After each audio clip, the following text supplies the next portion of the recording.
You heard the phrase no tax on tips or overtime. It's not necessarily no tax, it's actually a deduction you can take when you file your taxes. For instance, if you earn overtime pay at work, this year you may be able to deduct up to $12,500 of qualified overtime compensation on your federal income tax return.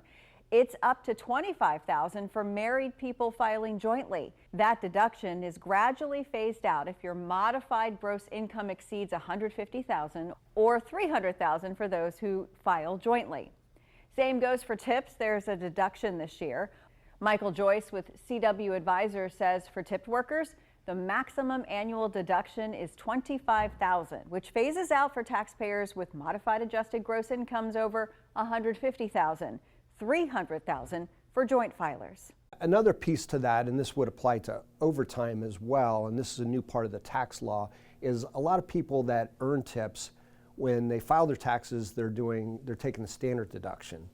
But they can still deduct this. This is called a below the line deduction. So you can still take the standard deduction rather than itemized deductions, but still take this below the line deduction for tips or overtime. The IRS estimates there are about 6 million workers who report tipped wages, so a good number of them would likely qualify for this.